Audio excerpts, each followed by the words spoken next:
What's going on, guys? My name is Nadeem, and today, well, we're gonna look at the history of all the banners in One Piece Bounty Rush. Now, I want to point out that this is going through the history, and I'll give my opinions on all these banners. And I do have a collab actually on Farhan's channel that will be up at the same time, and I'll link it in the description. And in it, we'll give our different opinions on all the banners. Not all the banners, sorry. We're gonna give our opinions on what we think future banners should be like versus here where we go through the history. Now, the way I'll do this is I'll go through every banner that changes something in the way the game offers its things. And the first banner we got in the game was a crocodile and NL. So this was a regular banner, 3% rate, 50 per multi, no step ups, no guaranteed anywhere.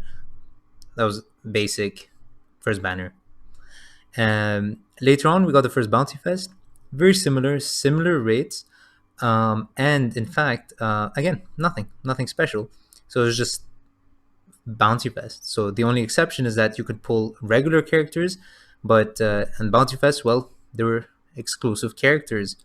Here we got the first Step Up Bounty Fest. So the rates at this point were still 3%, but we actually got cool things along the way. So every multi was full priced, but we got some EXP orbs. Now, not the best rewards, but on step 5, you were guaranteed one of these two new legends. So you could not get Whitebeard and Ace in the guaranteed. You could get them in the steps, but the guaranteed was always going to be one of the two, and you could do it twice, the rotation. So very, very nice. Then we got our first step up for regular characters, which kept up the pace. So again, just EXP orbs, and you were guaranteed one of the two new characters. So again, as you can see, the game was doing steps to make the game better. Now, we actually got the first banner I actually went in for because they increased the rates from 3% to 5% when this banner came out. Now, the step up itself was the same. On step 5, you were guaranteed either Boa or Hancock, either Boa or Moria, and you can do it twice, which is what I did in my summoning video back in the day, where I did the 500 gems and I got two guarantees and some others along the way. And the step ups themselves weren't great, but you got some EXP orbs. And again, back in the day, EXP orbs were a bit cooler to get. Then we got the first similar to today's step ups, where it felt like real step ups.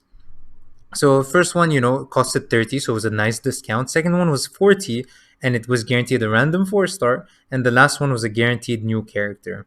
And now this is a great banner. Now we all know Sky Zoro was really, really strong, but not many people knew that when he first came out, and so a lot of people did not summon on this banner, but it was very good.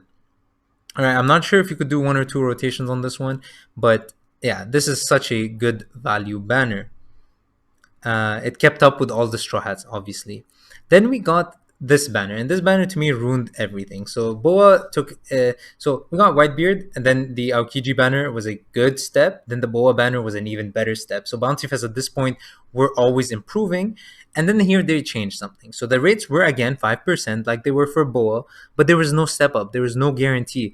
The guarantee would cost you the same thing it costs now, 15 multis. So going from 5 to 15 multis is quite the leap, where at some point with 500 you'd get 2 guaranteed new characters. Now you need to do 750 for 1 guaranteed. So I don't know what went in their heads, what told them that this was a good idea, but this banner kind of ruined it all for everyone. Then we continued the trend of the step ups, which again was a good step.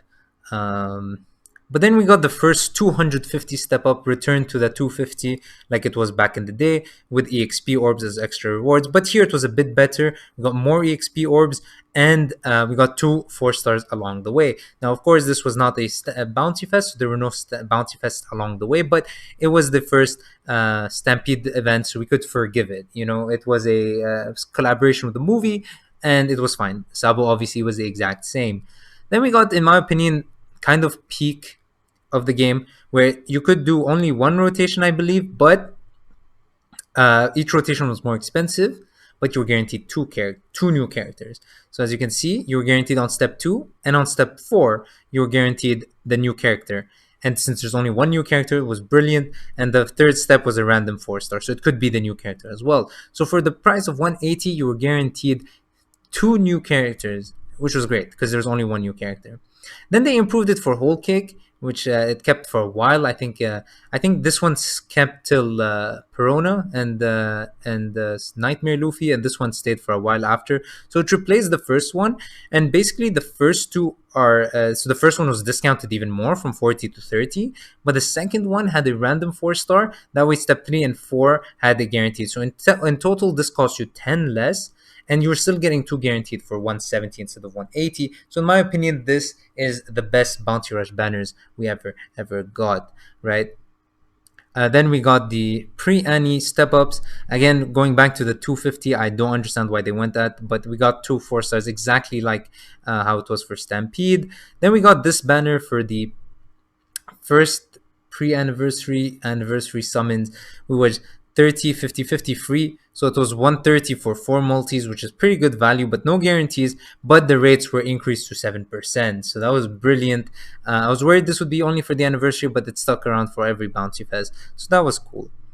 Then we had the first Bounty Fest part 2 kind of thing anniversary, where it was very cool. So for 750, you weren't guaranteed one, you were guaranteed 2 Shanks, but you're also guaranteed the first Bounty Festival, which was Blackbeard. So in terms of value, this had an amazing value. This was the best Bounty Fest banner we had in a while. Since probably Moria and Boa, and the rates being 7% makes this, in my opinion, the best banner we've ever had in Bounty Rush. And it didn't come only with this; it came with some tickets, and the tickets, basically, as you can see, guaranteed you Shanks twice for 750, and you're also guaranteed 2 random 4 stars as well. So very cool, very nice here. So yeah, next they changed step ups back. So they made it the 30 40 50 that we saw with the time skip and the Sky Zoro, but there was no guaranteed on step 2, which is so weird. Why would you not have a guaranteed on step 2? That's so stupid. So here's where you notice Bandai started the trend of making things worse. I don't know why. Especially in a meta with Blackbeard Shanks, you'd think they would entice you to summon on these step ups because you want new units. They don't want the meta to be stale, but not Bandai. So this was definitely that. Then we got back to the 250 thing with Snake Man. So 2 guaranteed 4 stars and the new one guaranteed on step 5. Again, I don't like these step ups. Then we came to Urouge, which brought us back to the 170, but we were only guaranteed 1 new character. And yes, you could do it twice, but doing it twice was expensive, man. So I miss the old system. 70 for the same price, I think that's fair. I don't think this was cool. So basically, this is what we have now till this is what we've been having. Hopefully, Onami goes back to what we had back in the day with Whole Cake Sanji or Reiju. That was a great, brilliant banner. And hopefully, we get 2 guaranteed Onamis for 170. That would be brilliant. Thank you, Bandai, if you listen. Actually, I'm probably going to upload this after Onami, so we'll have to see. You guys already know how Onami is like. So, yeah, with that being said, hope you guys enjoyed. Peace.